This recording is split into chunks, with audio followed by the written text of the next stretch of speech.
Hello everyone, my name is Sam and today I'm going to unbox a third-party PS4 controller that is officially licensed by Sony, and that is the HORI ONYX Wireless controller. Now, to be honest, this is my first unboxing and review video. I usually upload video games gameplays that are played by my kids and me occasionally. I never thought I would review a product one day, but I thought I'd give it a go anyway and see how this will turn out. So I would really appreciate it if you like this video and somehow you find it useful to hit the like button. Alright, so basically we're just gonna go open up, see what's in this box without any delays. So just put those ones there, and later on we're gonna be comparing those two controllers with what's in here. Okay, let's open this side. I got this ordered from UK. Took about 9 days. Alright, so this is just a standard shipping box, and oops, this is just got shifted. Alright, here we go. This is the HORI ONYX Wireless controller for PS4. So just a little tear here. Okay, so this is the standard box. So ONYX Wireless controller. As you see here, intuitive touch and immersive vibration feedback. So this is the first official wireless controller for the PS4 that is licensed by Sony. So now, in today's video I'll be unboxing the HORI ONYX controller and opening this up, and we'll compare it to the PS4 controller and the Xbox 360. They're both here, and unfortunately I don't have the Xbox One controller here with me for comparisons. Also, I'll be making another video soon after this video on how to connect the ONYX controller to the PS4, and also I'll try out some games to the actual, so you can see the actual feel of the controller itself while play games, and to check the response of games to click buttons and analog sticks. Also, I will be checking the range of its wireless range as well.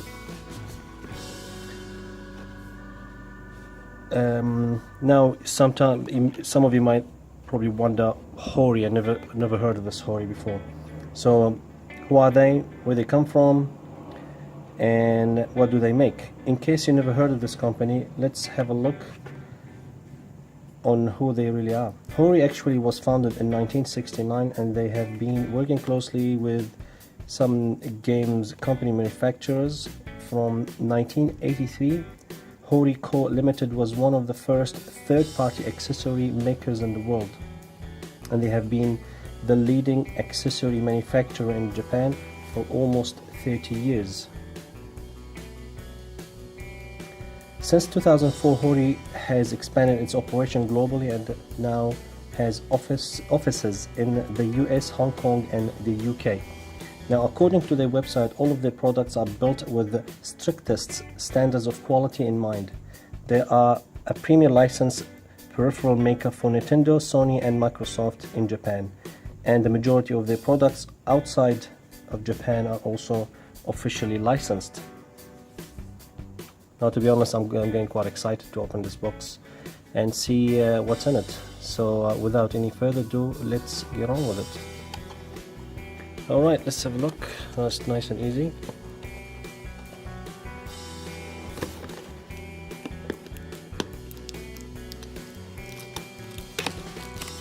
Alright, just nice packaging.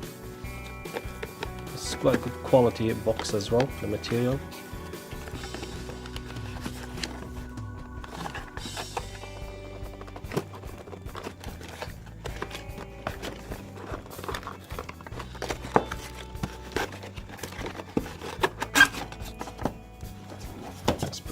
Side up, and this is just a standard procedures, different languages. I will place it how to connect, so I'm gonna have to read this later on, see how I'm gonna connect this to the PS4. I will make a second video later on how to actually connect it to the PS4. And this is just standard instruction manual how to use it. And this is, let's actually put those things further away. And this is the almighty controller. You have to check. This is my first third-party controller. Alright, here it is. I hope that's quite clear. You can see top down. Now you might wonder, now this design, it's actually more like the Xbox 360 than the PS4.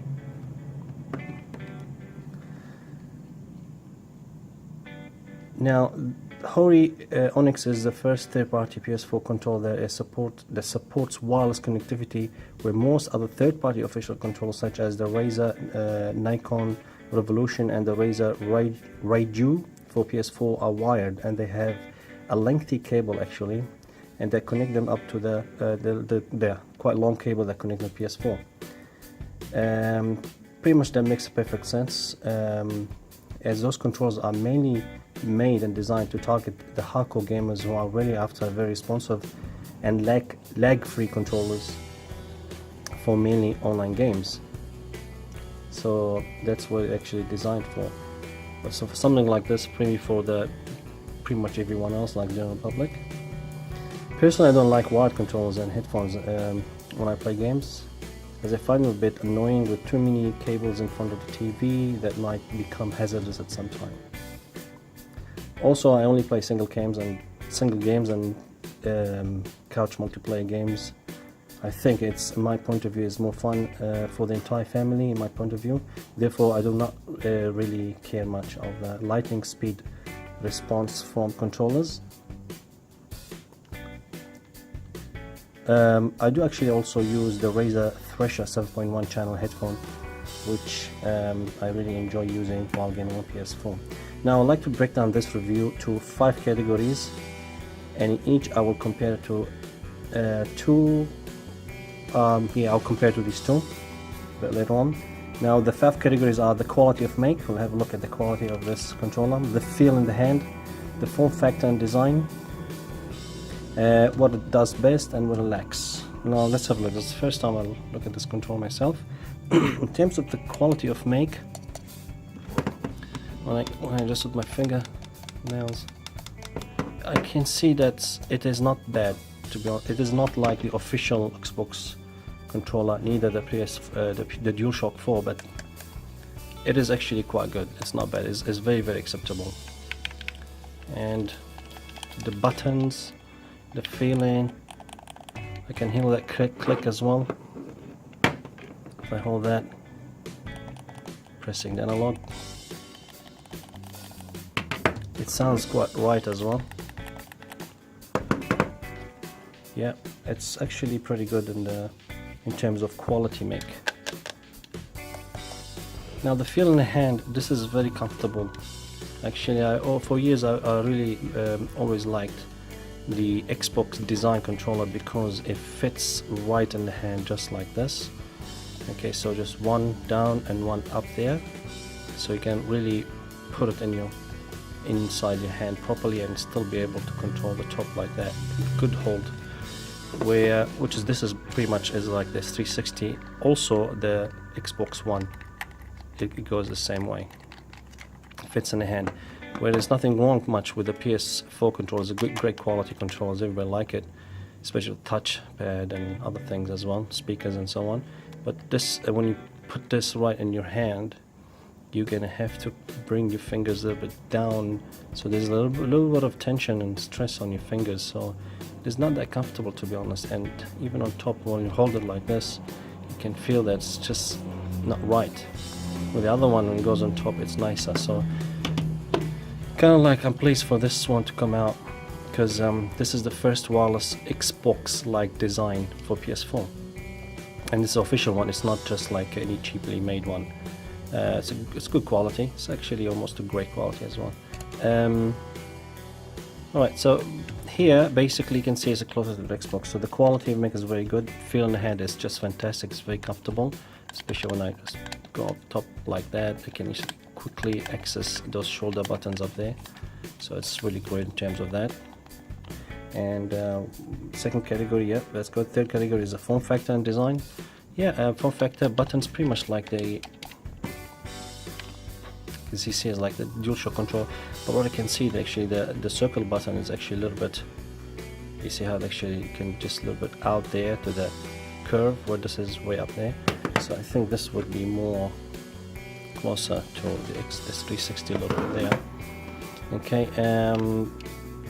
it's got the D-pad is actually quite nice. This is in comparison, if you have a quick nice look there. Alright, so it has the same buttons. Excuse me, just need to hold this properly. So yep, the PlayStation button there, and the touchpad works pretty much same thing, but we do have the option that's actually quite annoying sometimes. You have to press really hard because it's kind of it's flushed, where this one here is actually a nice individual button just like those classic controllers, and the share button as well in here. Charging on top is the same thing. Yeah, and one thing that this one doesn't have, so we are sitting on the form factor and design, so that's it. So it's pretty close to the Xbox 360. It's actually the D-pad here is much better than on 360. It's pretty close to, similar to the Xbox One.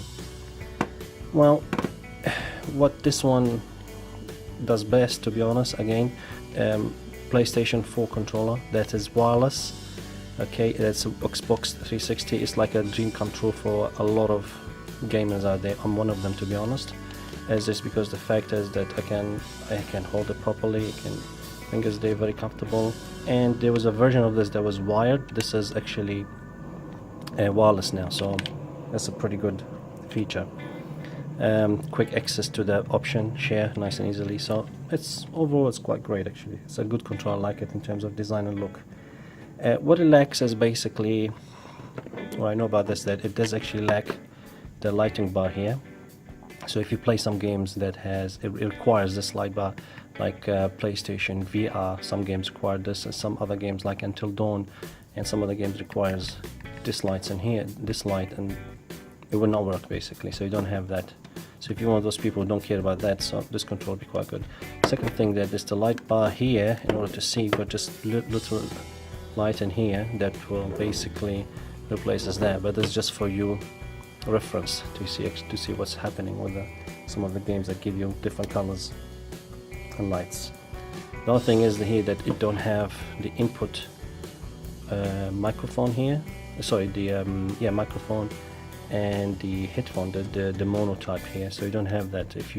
So you're gonna have to use separate headset or headphones for audio. If you have wireless, you don't need that feature.